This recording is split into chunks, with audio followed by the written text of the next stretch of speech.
Approximation आता है, trigonometry में एक अप्रोक्सीमेशन आता है,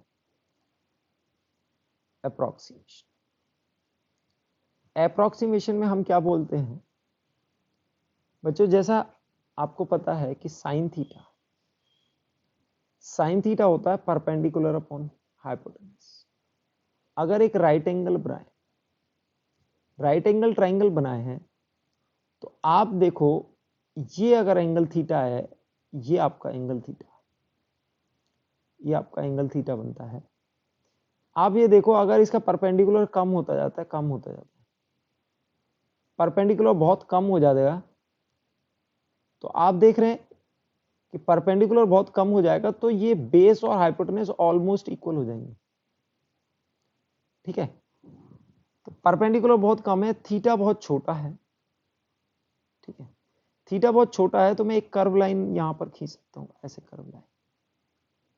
तो आप देखेंगे ये कर्व लाइन और ये perpendicular will almost be equal to length of arc. ये आर्क लेंथ मैंने बनाई है, आप देख सकते हैं। ये रेडियस, जैसे मैंने आपको थीटा इन रेडियन डिफाइन किया था, ये बताया था थीटा इन रेडियन में, क्या बताया था कि this length of arc over radius, ये आर है और ये आर है। ठीक है, तो हम क्या कर रहे हैं कि यहां पर ये हमारा बेस और हाइपोटेन्यूज ऑलमोस्ट इक्वल हो जाएगा और परपेंडिकुलर लेंथ ऑफ आर्क के बराबर। तो it is nearly equal to length of arc, और हाइपोटेन्यूज और बेस इक्वल हो गए अपॉन आर, ये रेडियस टाइप। तो ये डेफिनेशन किसकी है, L अपॉन आर। आप इसको बेस, यानी कि हमारा hypotenuse is almost equal to base, दोनों बराबर हो गए, और परपेंडिकुलर टेंड्स टू 0, यानी कि बहुत ही छोटा है। तो परपेंडिकुलर जब छोटा रहेगा, ये परपेंडिकुलर लाइन जब छोटी रहेगी, तो ये आर्क लेंथ और ये परपेंडिकुलर लाइन बहुत करीब होंगे। मैं ये नहीं कह रहा हूं इक्वल होंगे, but they were close enough. तो यहां पर हम क्या लिख सकते हैं, यहां पर लिख सकते हैं कि sine theta equals to perpendicular upon hypotenuse which is nearly equals to length upon hypotenuse को रेडियस के बराबर हम बोल देते हैं, which is equals to theta in radian. ये बच्चों थीटा किस में होगा, रेडियन में होना चाहिए। तो हम यहां पर अप्रॉक्स कर सकते हैं कि sine theta will be nearly equals to theta if theta is in radian. ये क्या बोल दिया आपने, साइन थीटा को थीटा में कर दिया, जी हाँ। Theta is in radian and theta is very small, very small, या थीटा टेंड्स टू 0 कर सकते हैं, बहुत ही छोटा होना चाहिए। ठीक है, इसका एक एग्जाम्पल आप करके देख सकते हैं, इसको अप्रोक्सीमेट। इनफैक्ट आप जब टेन थीटा देखते हैं, टेन थीटा होता है परपेंडिकुलर अपॉन बेस, तो इसको नियरली इक्वल्स टू लिख सकते हो परपेंडिकुलर अपॉन हाइपोटेन्यूज, क्योंकि base nearly equals to hypotenuse है, और which is nearly equals to length of arc upon radius. तो sine theta nearly equals to theta and which is nearly equals to tan theta. ये तीनों almost close हो जाते हैं जब आपका थीटा 1 से बहुत कम है, या फिर आप बोल सकते हो थीटा टेंड्स टू 0। बट बच्चों इसमें एक कंडीशन है कि थीटा किस में होना चाहिए, कंडीशन है theta must be in radian. ये अप्रोक्सीमेशन आप डिग्रीज में नहीं लगा सकते हो, है ना बच्चों, ये ध्यान रखना, नॉट इन डिग्री, डिग्री में नहीं होना चाहिए, theta must not be in degrees, degrees में नहीं होना चाहिए। ठीक है, फॉर एग्जाम्पल मैं इसका एक एग्जाम्पल बताता हूं, बाकी आप करेंगे।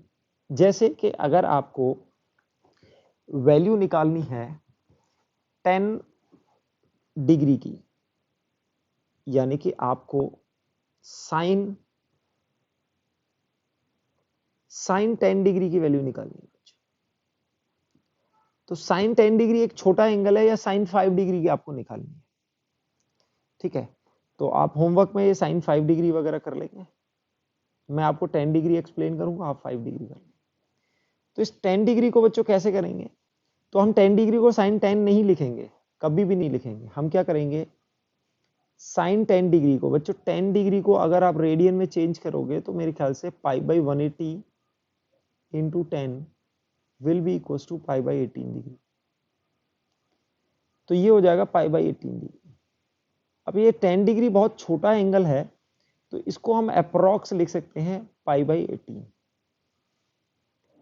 तो बच्चों ये कितना हो जाएगा, π/18, जैसे ये 3.14 के आसपास होती है और ये 18 है, तो this value will be approx 1/6, 1/6 के आसपास आ जाएगी इसकी वैल्यू।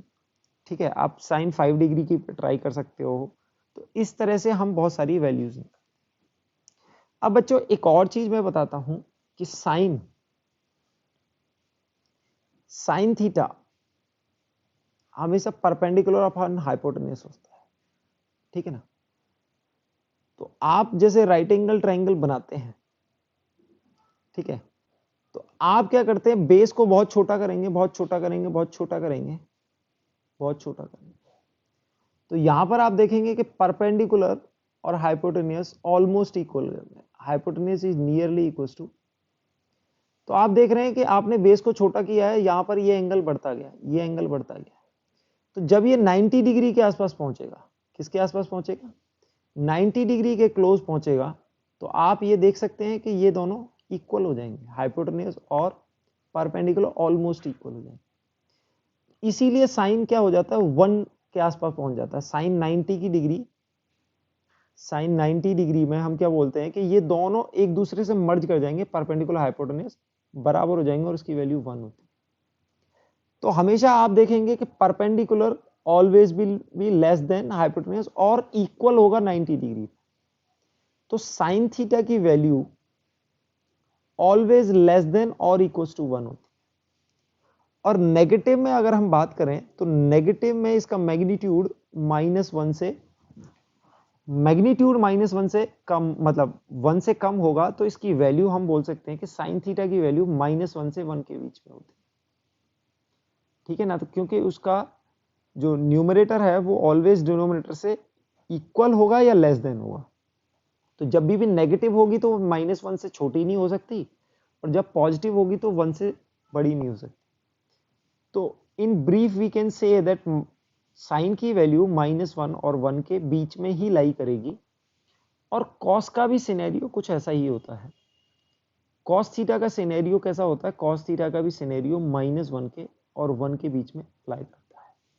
तो ये बच्चों आपको थोड़ा अच्छे से याद रखना है कि कॉस थीटा और साइन थीटा का जो वैल्यू है वो -1 और 1 के बीच में ही होनी चाहिए। अगर कोई आपसे बोलता है कि साइन थीटा इक्वल्स टू 1.1, तो आप बोलोगे कि बिल्कुल ही गलत है, क्योंकि साइन थीटा कभी 1.1 नहीं हो सकता, या 1 से कोई भी वैल्यू आपको क्वेश्चन में कोट ऐसा तो कभी नहीं होगा, लेकिन अगर आपको कोई बाई चांस दे देता है तो आप उसको डायरेक्टली बोल सकते हो कि ये होल्ड नहीं करती है, इक्वलिटी होल्ड नहीं करती कि sine theta can not be greater than 1।